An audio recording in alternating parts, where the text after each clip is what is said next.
Hello movie lovers, నమస్తే. Welcome to సినీ దావత్. సంక్రాంతి పండుగ హడావిడి ముగిసింది. కోడి పందాలు కూడా అయిపోయాయి. కానీ అసలైన పందెం బాక్సాఫీస్ దగ్గర జరిగింది. మరి ఈ 2026 సంక్రాంతి రేసులో గెలిచింది ఎవరు, వెనుకపడింది ఎవరు? పక్కా లెక్కలతో ఈ వీడియోలో తెలుసుకుందాం. నిన్నటి వరకు అంటే ఆదివారం వరకు వచ్చిన కలెక్షన్స్ని బట్టి ఈ సంక్రాంతి విన్నర్ ఎవరో మీకు ఈ వీడియో ఎండ్కి వచ్చేసరికి పూర్తి క్లారిటీ వచ్చేస్తుంది. ప్లీజ్ స్కిప్ చేయకుండా ఈ వీడియో మొత్తాన్ని చూడండి. ముందుగా విన్నర్ గురించి మాట్లాడుకుందాం. Boss is back.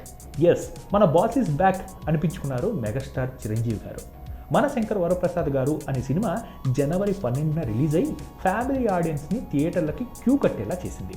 ఒక పక్క ఫ్యామిలీ ఎంటర్టైనర్ పడితే బాస్ రేంజ్ ఎలా ఉంటుందో మరోసారి ప్రూవ్ అయింది. ఇక ఈ సినిమా లెక్కలు చూస్తే నిన్నటి వరకు అంటే 7 రోజుల్లో ఈ సినిమా ఇండియాలో అంటే మన భారతదేశం మొత్తంలో 157 కోట్లు నెట్ కలెక్షన్స్ రాబట్టిందట. ఇక వరల్డ్ వైడ్గా 292 కోట్ల గ్రాస్ మార్క్ను దాటేసింది. చెప్పాలంటే ఈ సంక్రాంతికి అన్డిస్ప్యూటెడ్ విన్నర్ మన మెగాస్టార్ గారే. ఇక పెద్ద సినిమాల సౌండ్లో సైలెంట్గా వచ్చి బాక్సాఫీస్ని షేక్ చేసిన సినిమాలు 2 ఉన్నాయి. అవేంటంటే మొదటిగా నవీన్ పోలిశెట్టి గారి అనగనగా ఒక రాజు అనే సినిమా. చెప్పాలంటే జాతిరత్నాల తర్వాత నవీన్ మళ్ళీ హిట్ కొట్టేశాడు అని క్లియర్గా చెప్పుకోవచ్చు.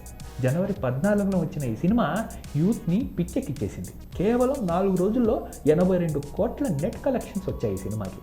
ఇక ఓవర్సీస్లో అయితే అప్పుడే $1 మిలియన్ క్రాస్ చేసి దుమ్మురేపుతుంది. ఇక ఈ లిస్ట్లో రెండో సినిమా ఏంటనుకున్నారు? మన శర్వానంద్ గారి నారి నారి నడుమ మురారి అనే సినిమా. ఇది పక్కా కామెడీ ఎంటర్టైనర్. ముఖ్యంగా నరేష్ గారి కామెడీ ట్రాక్కి జనం పడి నవ్వేస్తున్నారు. ఎస్, నేను థియేటర్లో ఆ ఎక్స్పీరియన్స్ చూశాను. నేను కూడా చాలా బాగా నవ్వుకున్నాను. ఇక ఈ సినిమా 5 రోజుల్లో ప్రపంచవ్యాప్తంగా 32 కోట్ల గ్రాస్ని కలెక్ట్ చేసింది. చెప్పాలంటే బయ్యర్స్కి ఫుల్ ప్రాఫిట్స్ని తెచ్చేసింది అనమాట. ఇక మన రెబల్ స్టార్ ప్రభాస్ గారిది ది రాజా సాబ్ సినిమా విషయానికి వస్తే నిజం చెప్పుకోవాలంటే ఇది ఫ్యాన్స్ని కొంచెం డిసప్పాయింట్ చేసిందని చెప్పుకోవాలి.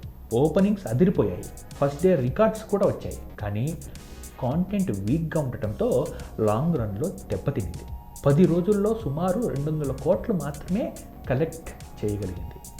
ప్రభాస్ రేంజ్కి ఇది చాలా తక్కువనే చెప్పాలి.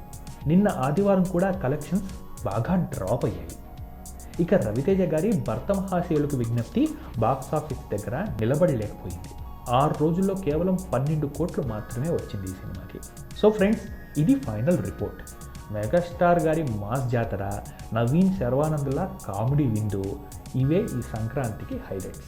మరి మీరు ఈ పండగకి ఏ సినిమా చూశారు? మీకు ఏది బాగా నచ్చింది? కింద కమెంట్స్లో మీ ఆలోచనని, అభిప్రాయాన్ని పంచుకోండి. అది ఫ్రెండ్స్. సో ఇలాంటి మరిన్ని మూవీ అప్డేట్స్ కోసం మన సినీ దావత్ ఛానల్ని సబ్స్క్రైబ్ చేసుకోండి. గంట కొట్టడం మాత్రం మర్చిపోకండి ప్లీజ్.